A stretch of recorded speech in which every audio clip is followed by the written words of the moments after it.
That's Nick. And that's Joseph. And today we're here to talk about Crimes of the Future, the 20th film directed by David Cronenberg, the Canadian auteur who's the godfather of body horror. It's being released courtesy of Neon, June 3rd, 2022, just a couple weeks after it premiered in competition at the Cannes Film Festival. Which other Cronenberg movies have I seen? I know I've seen his son's movie Possession. Possessor. Oh, Possession is with Isabella Gianni. Yeah, which I've also seen. Which is a perfect film. What are the Cronenberg films I've seen? I know you've seen The Brood because we have a poster for that. That was for many years in our bedroom. Where is it now? I think it's in the study bathroom. Oh, okay. Right over there. Oh. Look over there. No. You've seen The Fly, of course. Oh, yes. You've seen... I'm pretty sure I showed you Dead Ringers at one point with Jeremy Irons about the twin gynecologists. Oh, no. That's a beautiful film. God, what else have you... Oh, did he do Crash? You've seen Crash. We reviewed the Criterion Blu-ray release of that. Yeah. Which I know you weren't crazy about, but I also really like. The Dead Zone, the Stephen King adaptation. I've seen that. Okay. With Christopher Walken. Do you know that's the only Stephen King book I've ever read? The Dead Zone. Okay. Yeah. Naked Lunch, which is fantastic. Madame Butterfly. You have to pull all these images, so you might want to be economical. Okay. You must have seen. He's worked 3 times previously with Viggo Mortensen. Eastern Promises, History of Violence, A Dangerous Method. I'm pretty sure you didn't see that. No. His last film was Maps to the Stars. That was during. I think you can divide Cronenberg's films up into phases. Because A History of Violence was kind of a turning point for him into more mainstream. And then he had his Robert Pattinson phase with Cosmopolis and Maps to the Stars. And now here we are with a return to Viggo Mortensen in original film that I think brings his themes of body horror kind of in a 180.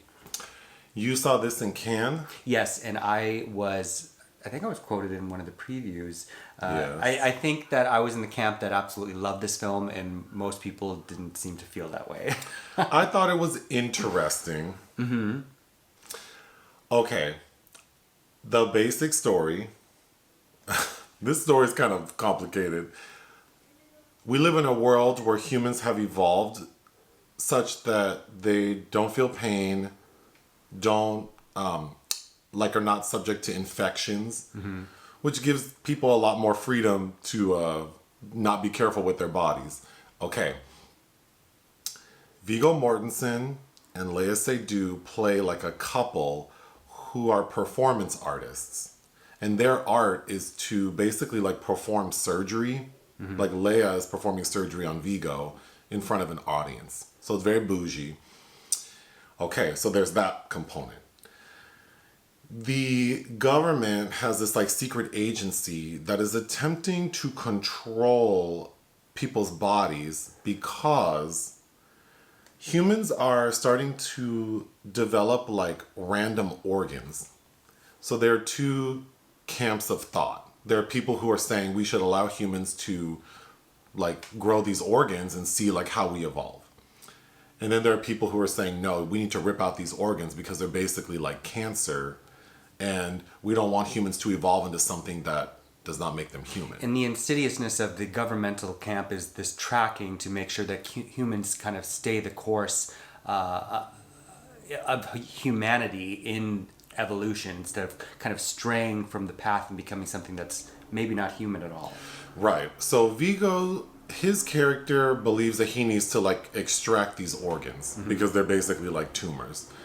Okay, part of this government agency, like the organ registry, whatever, is Kristen Stewart and Don McKellar playing Wippet. Wippet and Timlin. Timlin. I thought they were saying Timbaland. No, it's like Timbaland and Magoo. Timlin. But it's Timlin, which is silly like her character, but we'll get into it. Okay. There's another character played by Scott Speedman. Okay. There are a group of people... Lang Dotrice. That's his name? Oh. Every time they say it, it's a little confusing. Like, wait, what are you saying?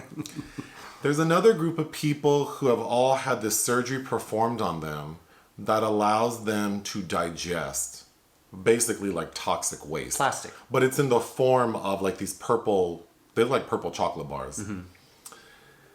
Scott, the opening of the film. Taro. They look like they're taro flavored. Yeah, or like those awful, like natural, like fruit roll-ups. Like fruit leather? Like fruit leather, like they sell at Trader Joe's, except like 10 times thicker. We really are eating plastic if you're thinking about licorice. Oh, red vines are my favorite. Anyway. P.O. box below. Anyway, the opening of the film is Scott Speedman or Speedsman? Speedman. That is in one speed. Who's quite handsome, but I don't know what I recognize him from. Oh my god, he's in all kinds of stuff, but... Like, what have I seen him in? What's his most popular movie? I'll have to think about it, but... Is he in an X-Men movie? No. Oh, they're not real. Is he in the movie where the guy finds out, like, he gave him HIV? Oh, yeah, with James Marsden. That's how I know. Yeah, the 24th Day or something. Yes. That's kind of a B-side of his filmography. Oh, but... well, that's all I know. But he's quite handsome. But the opening of the film is his son, like a little 9-year-old boy. Oh, he's in Underworld. I don't know about that. With Kate Beckinsale? I know that movie, but I don't recall him. Okay. Scott Speedman, his son, a 9-year-old boy, was born with this digestive system. So it's like proof that humans are evolving. And what's also interesting about that is he's proof that surgical enhancement has now has inheritable properties. There's an interesting scene where Viggo Mortensen's character is like, what you're saying makes no sense. So basically you're saying if I cut off my finger, then my child will be born with 9 fingers, is what he's saying Scott Speedman's character is implying. But then we have proof that his son was born with this altered digestive system. So about half the film is Scott Speedman trying to convince Viggo Mortensen to perform an autopsy in public, like as performance art of his dead son. And his son died because the mom killed him because she thinks her little son is a freak.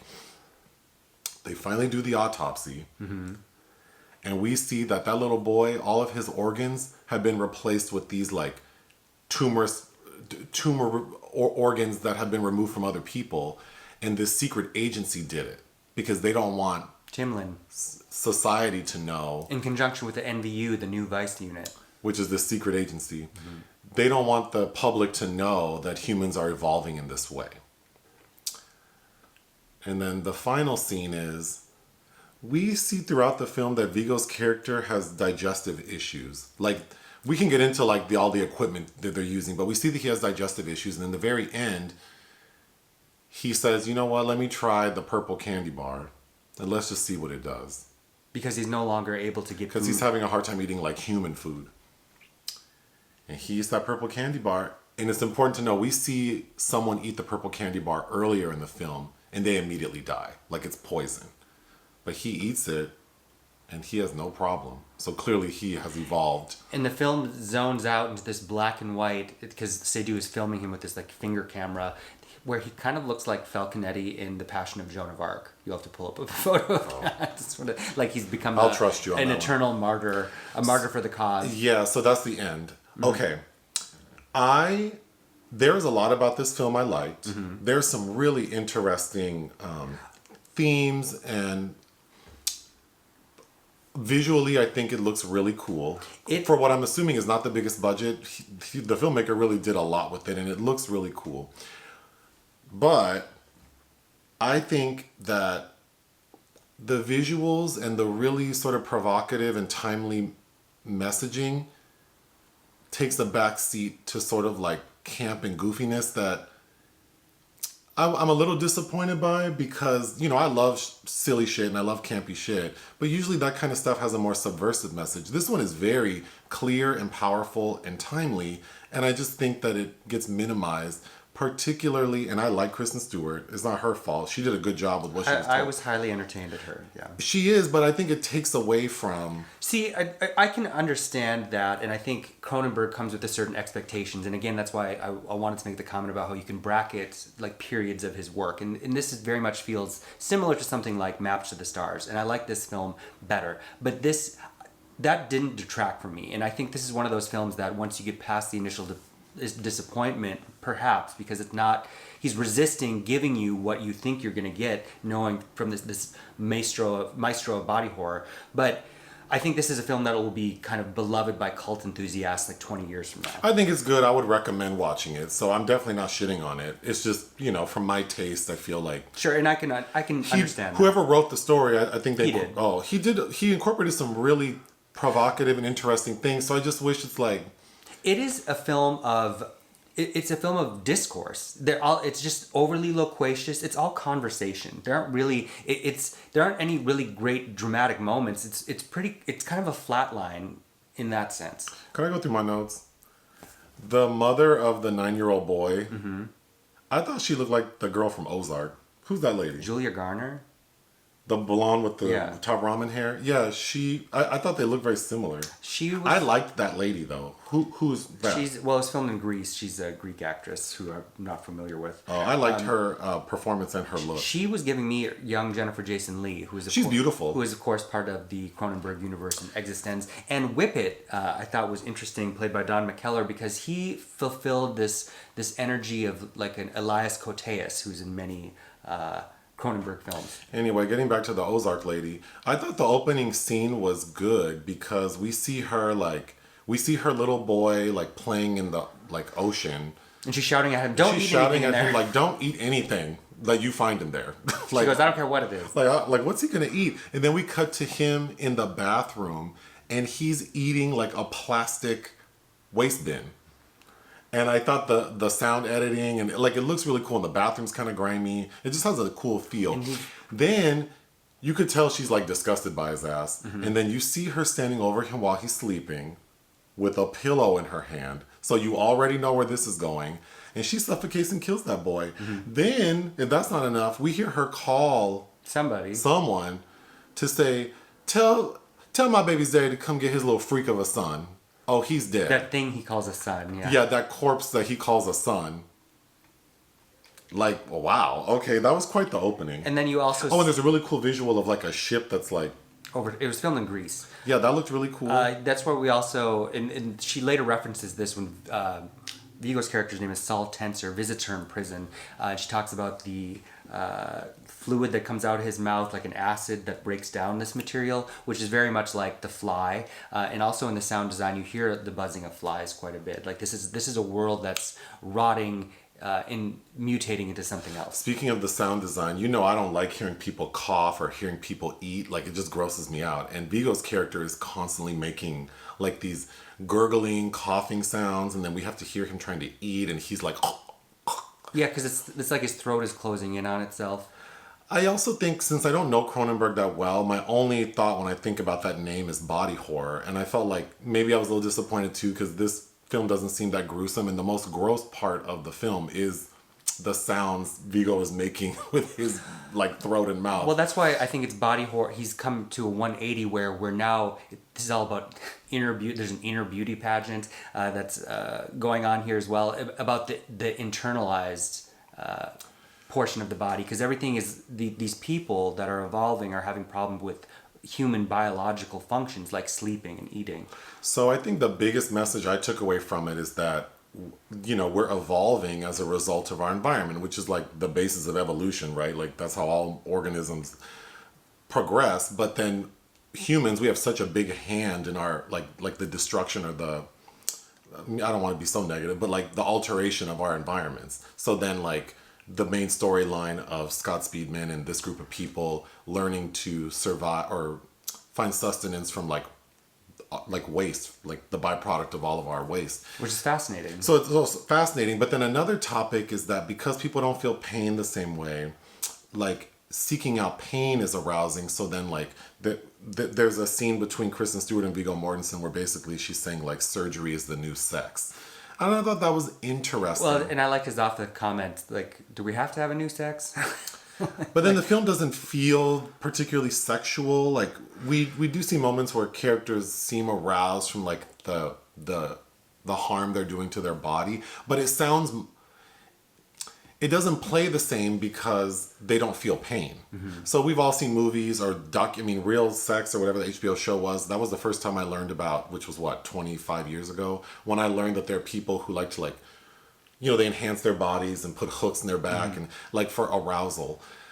it doesn't read the same way because no one feels pain. So you're just watching people like in the streets, in an alley. Which is also fascinating because it forces this kind of hedonistic element, and as Don McKellar's character says, like pain, that's dangerous because pain is a warning.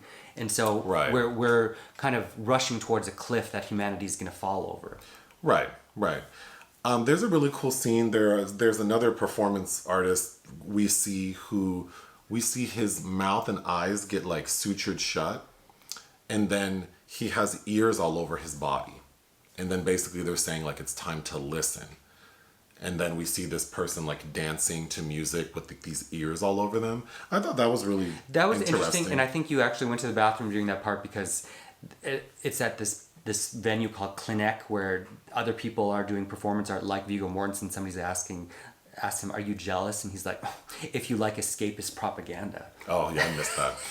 Okay, so I feel like we could have cut out the National Organ Registry, like Kristen Stewart and the other guy. I feel like we didn't need them. We also have something that I thought was really cool is a lot of the technology that these characters are using to like help perform the surgeries. There's something called like a breakfast chair or something. A breakfast chair.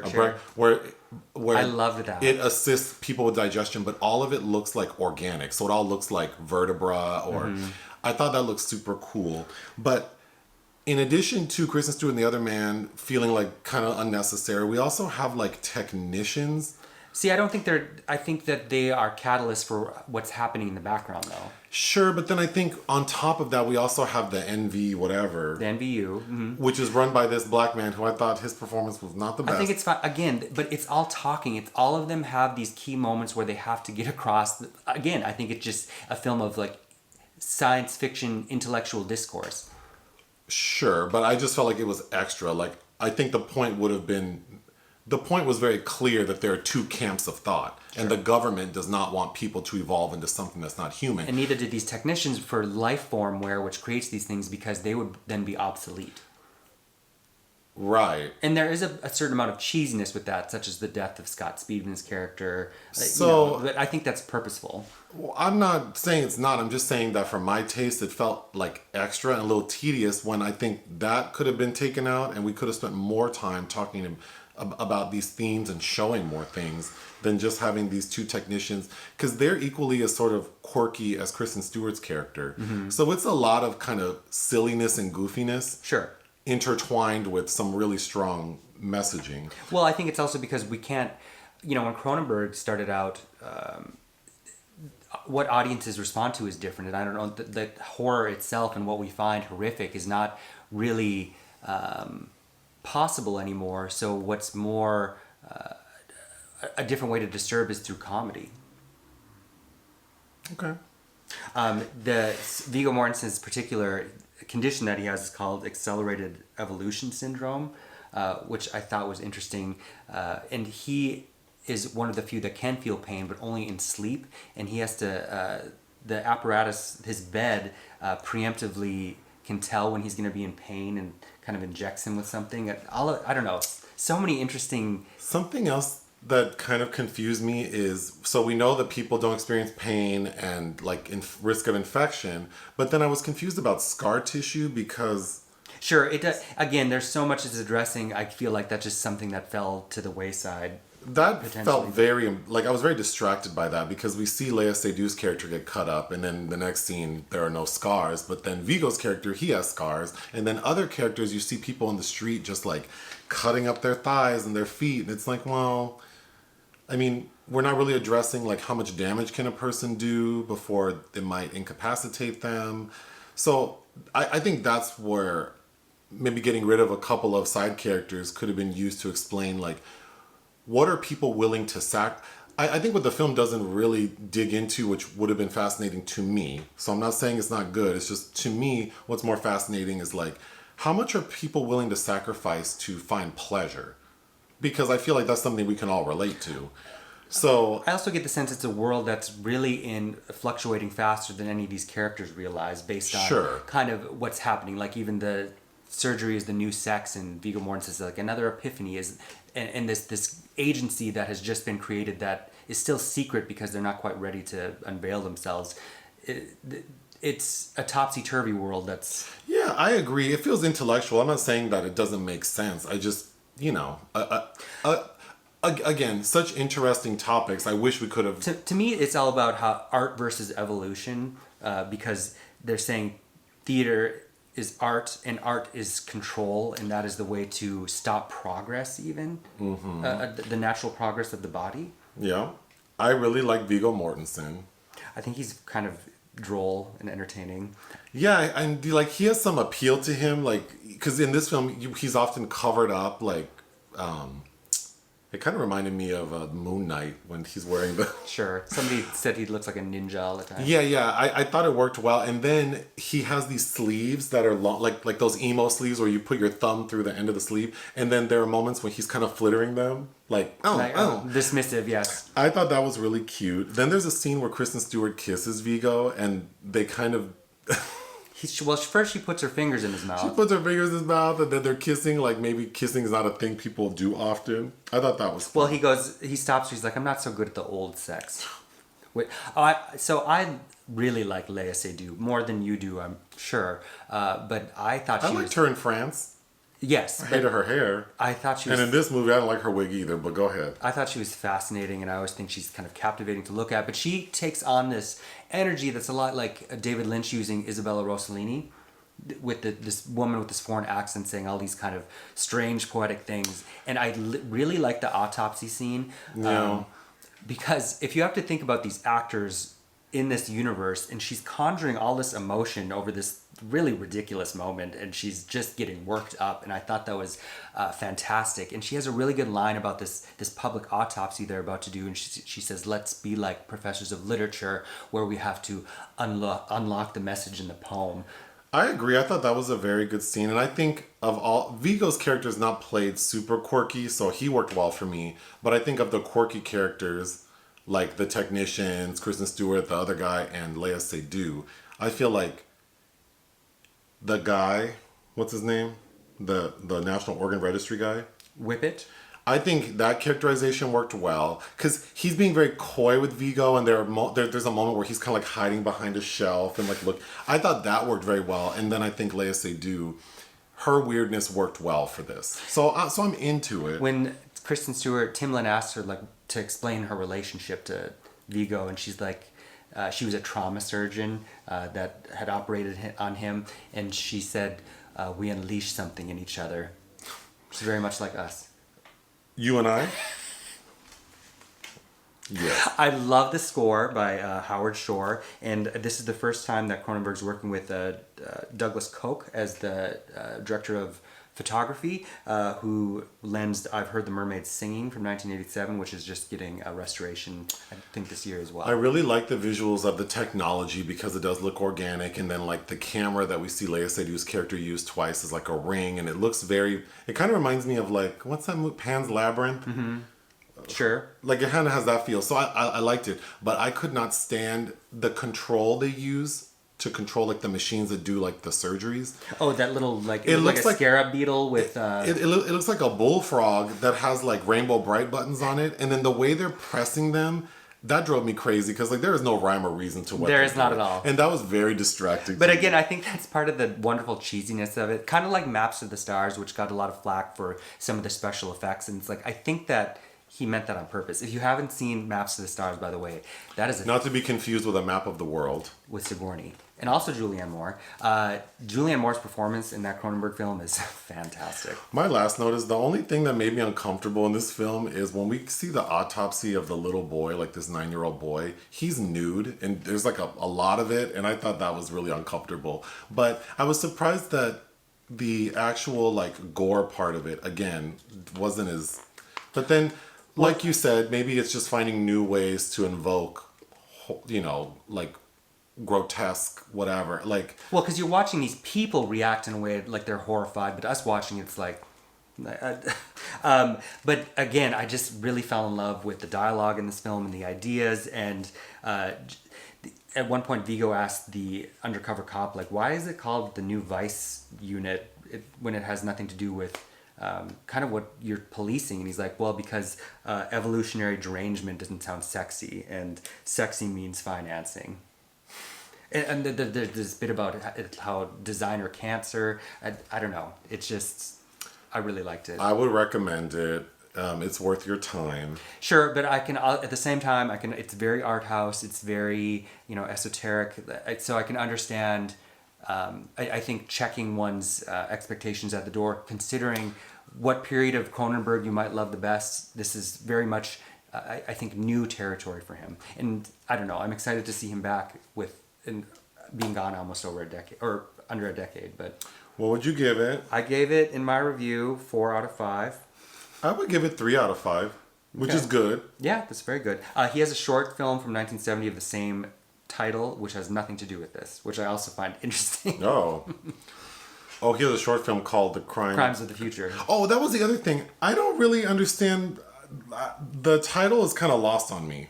How would you interpret the title of the meaning of the title of the film? Well, that we're trying to stop the future from happening. Okay. Like we're trying to. What's the crime? Humans becoming not human.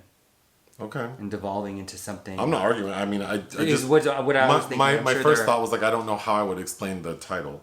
It's a way. It's humans trying to control a future that they can't possibly. And Okay. again, I think it's about that art versus evolution theme that's going on through it, and taking control of the anarchy going inside like Viggo's body. Got it. Anything else? No. Don't forget the thanks button. Listen to our podcast. Bye.